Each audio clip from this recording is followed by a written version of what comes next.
Oke, terima kasih atas waktu dan kesempatan yang diberikan kepada saya. Pada kesempatan ini kami akan mempresentasikan hasil kerja kelompok kami mengenai AI, mengenai Braintex AI.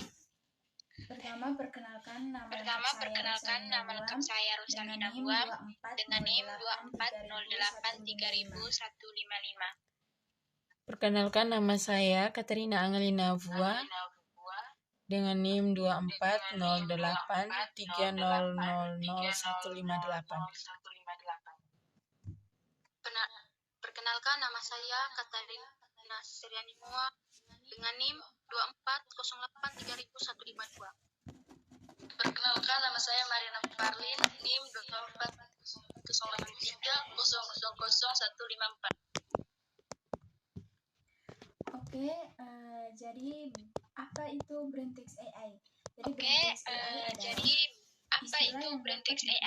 Jadi Braintex AI adalah istilah yang dapat digunakan untuk menggambarkan tim kecerdasan buatan yang dirancang khusus untuk memahami, memproses, dan menghasilkan teks dengan cara yang menyerupai pola berpikir manusia.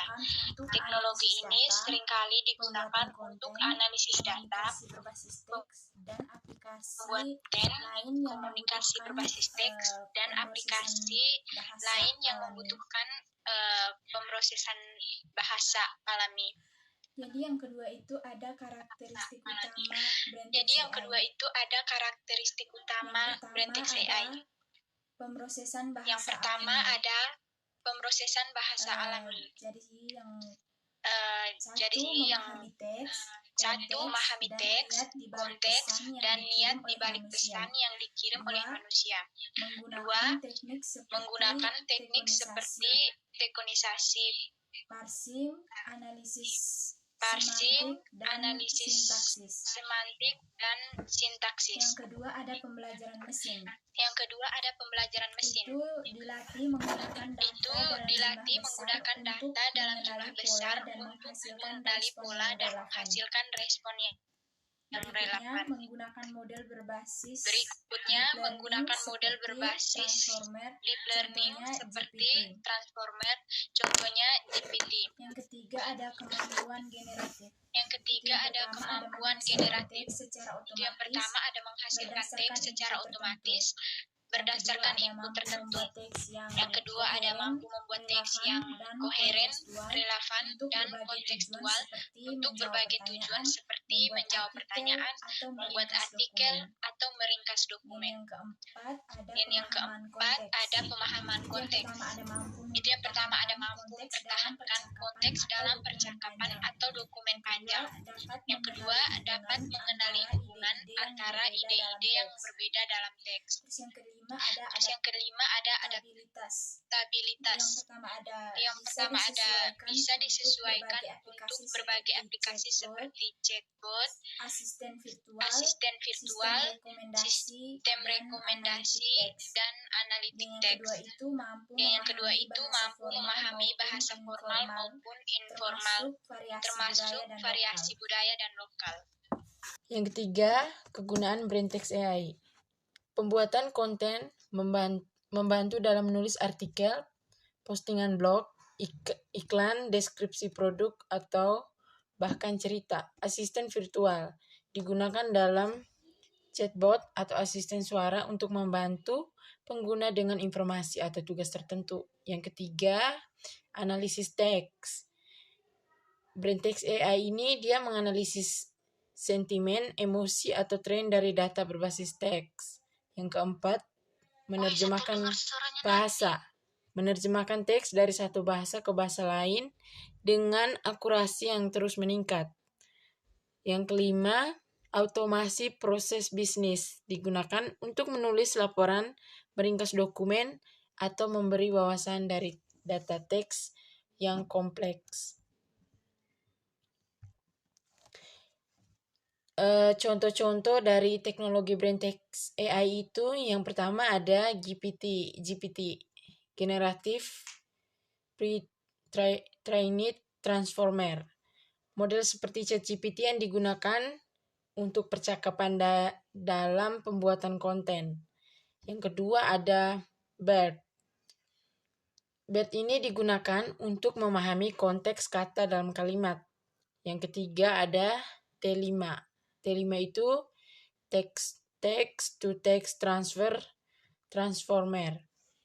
Jadi tugas itu untuk tugas fitur ini untuk tugas berbasis teks seperti terjemahan, ringkas, atau menjawab pertanyaan.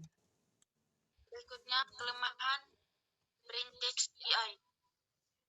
Yang pertama, ketergantungan pada data latihan.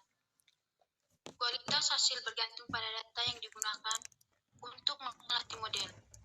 Jika data bias atau tidak lengkap, hasilnya juga bisa bias atau kurang akurat. Berikut, tidak selalu memahami konteks budaya atau nuansa bahasa tertentu. Yang kedua, kesulitan dalam memproses informasi yang sangat spesifik. Meskipun mampu memahami banyak topik, AI terkadang kesulitan memberikan respon yang akurat pada pertanyaan atau konsep yang sangat teknis atau niche. Yang ketiga, kurang pemahaman emosional yang mendalam. Tidak memiliki emosi atau kesadaran sejati sehingga terkadang responnya terasa kurang empati atau tidak sensitif terhadap situasi tertentu.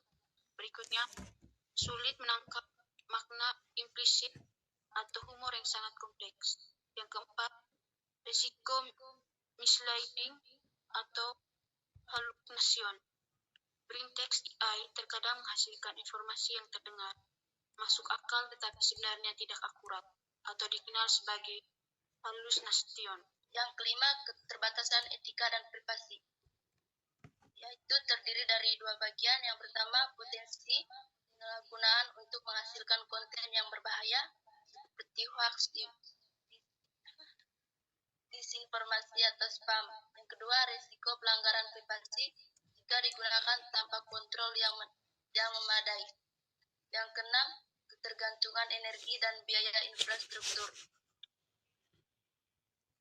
yaitu modal BrainText AI, terutama yang besar seperti ChatGPT, membutuhkan sumber daya komputasi yang signifikan yang dapat mahal dan kurang ramah lingkungan. Yang ketujuh, kesulitan dengan data real time.